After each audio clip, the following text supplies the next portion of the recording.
পুরীর মন্দির ওড়ানোর হুমকি, দেওয়ালে প্রধানমন্ত্রীর নাম লিখে হুমকি বার্তা। জঙ্গিরা মন্দির উড়িয়ে দেবে লিখে হুমকি, দেওয়ালে লেখা একাধিক ফোন নম্বর। এলাকার একাধিক লাইটও ভাঙচুর। এই মুহূর্তে যে খবরের দিকে নজর রেখেছি, পুরীর মন্দির ওড়ানোর হুমকি, দেওয়ালে প্রধানমন্ত্রীর নাম লেখা। দেখুন, দেওয়ালে লেখা রয়েছে একাধিক ফোন নম্বর, আর দেওয়ালে পুরীর মন্দির ওড়ানোর হুমকি।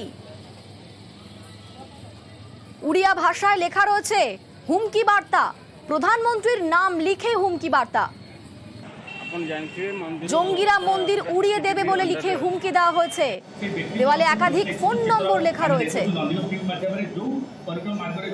আর দেখুন, সেই লেখা ভেরিফাই করার চেষ্টা করছে পুলিশ। কোন ভাষায় লেখা, ঠিক কি লেখা, সেই ভাষা, সেই লেখা ভেরিফাই করার চেষ্টা করছে পুলিশ। ক্ষতি দেখা হচ্ছে পুরো বিষয়টাই। এবং তারপর দেখুন, সেই দেওয়াল লেখা মুছে দেওয়া হলো। দেওয়ালে একাধিক ফোন নম্বর লেখা ছিল, প্রধানমন্ত্রীর নাম লিখে হুমকি বার্তা লেখা ছিল, সেই দেওয়াল মুছে দেওয়া হলো। আর শুধু দেওয়াল লেখাই নয়, এলাকার একাধিক লাইট ভাঙচুর করা হয়েছে এবং সিসি ক্যামেরার ফুটেজে নজর রেখেছে পুলিশ।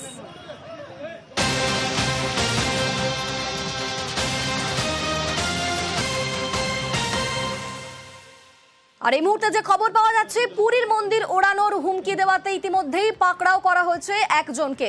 পুরো বিষয়টাই খতিয়ে দেখে police.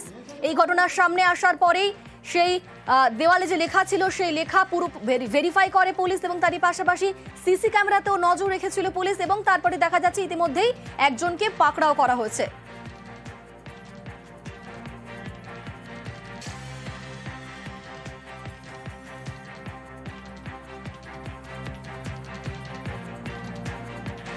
We received an information that some objectionable statement has been scribbled on the walls of a temple which is situated on the outer parikrama of Sri Jagannath temple. Prima facie, the information suggested that to damage the temple, so it was taken very seriously. We formed a special team and we have identified the person. The person is in our custody. We are thoroughly interrogating the person and to know about his whereabouts and his intention behind scribbling this objectionable statement. So the police interrogation is going on.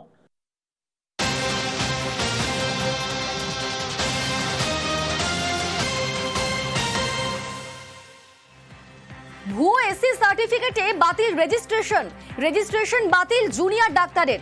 Murshidabad মেডিকেলের ডাক্তারি পড়ুয়া registration বাতিল।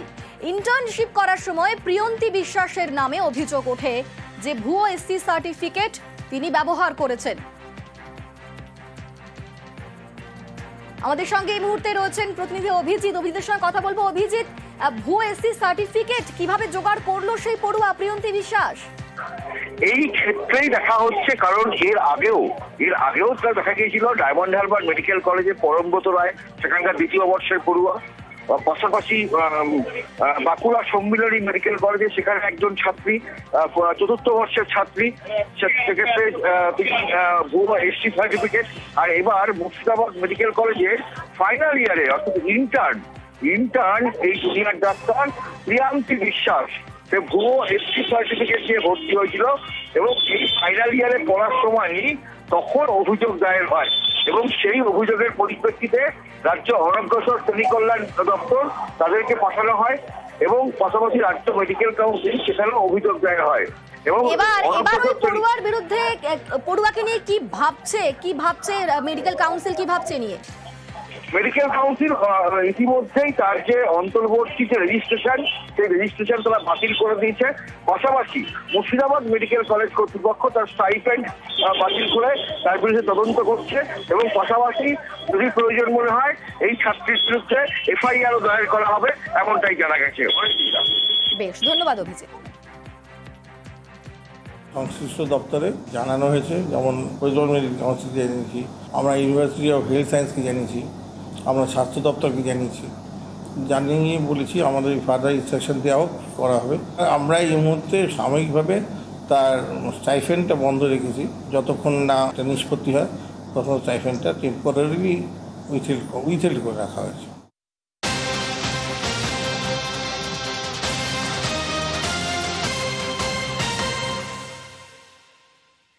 বেলুড়ে গুলি করে কুপিয়ে খুনে যাবজ্জীবন, ঘটনার 10 বছর পেরিয়ে গিয়েছে। ঘটনার 10 বছর পর 3 জনের যাবজ্জীবন। 2014 সালে 31শে ডিসেম্বর অজয় সাউ খুন হন।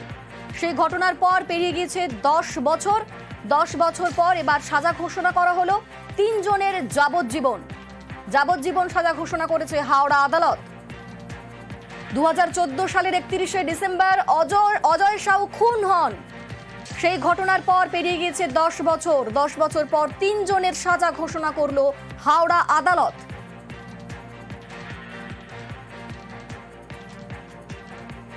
আমাদের সঙ্গে এই মুহূর্তে রয়েছেন প্রতিনিধি সন্তু। 2014 সালে ঠিক কি ঘটনা ঘটেছিল এবং তার পরিপ্রেক্ষিতে এই সাজা ঘোষণা করেছে আদালত? 2014 সালে 31শে ডিসেম্বর রাতে যেটা মিষ্টির দোকান থেকে বের করে অজয় সাউ নামে এক ব্যক্তিকে কিন্তু গুলি করে কুপিয়ে খুন করা হয়। সেই মামলায় কিন্তু 3 জন আসামিকে যাবজ্জীবন কারাদণ্ডের নির্দেশ দিয়েছে আজকে হাওড়া আদালত। যেটা জানা যাচ্ছে, সাক্ষ্য গ্রহণের পর 302 ধারায় খুন ও অস্ত্র আইনের 2527 নম্বর ধারায় কিন্তু 3 জনকেই কিন্তু দোষী সাব্যস্ত করার পর কিন্তু আজ 3 জনকেই কিন্তু যাবজ্জীবন কারাদণ্ডের নির্দেশ দিয়েছে বিচারক। বেশ, ধন্যবাদ সন্তু। অজয় সাউ বলে এক ভদ্রলোক মিষ্টি কিনতে যায়, তখন 3 জন আসামি সেখানে আসে অস্ত্রশস্ত্র নিয়ে এবং অজয় সাউকে পূর্ব আক্রোশবশত গুলি করে এবং একের পর এক ছুরি দিয়ে আঘাত করে ওই ঘটনাস্থলে হত্যা করে। হাওড়া আদালতে এই বিচার প্রক্রিয়া শুরু হওয়ার পর 17 জন সাক্ষীর সাক্ষ্য শুনে আদালত এই 3 জন আসামিকে যাবজ্জীবন কারাদণ্ডের আদেশ দেন। রাজ্যে বেড়েছে শিল্প সংস্থার সংখ্যা। 2011 সালের তুলনায় প্রায় দ্বিগুণ সেই সংস্থা। রিপোর্ট কেন্দ্রীয় সরকারের। 2011 সালে শিল্প সংস্থা ছিল 1,37,000। 2025 সালে শিল্প সংস্থা 2,50,000। 6 বছরে বাংলায় নতুন শিল্প সংস্থা 44,000।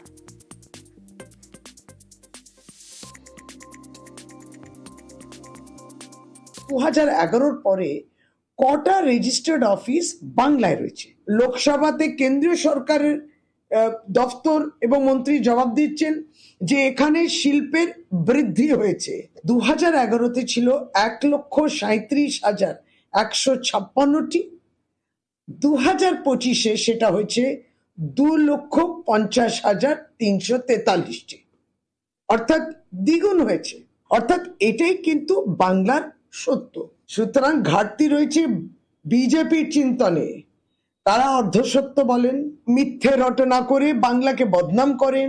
এই রাজ্য সরকার শিল্পের পক্ষে কাজ করেছে, শিল্পের বৃদ্ধি হয়েছে মমতা বন্দ্যোপাধ্যায়ের নেতৃত্বে, আর ভারতীয় জনতা পার্টি বাংলার বিরোধী।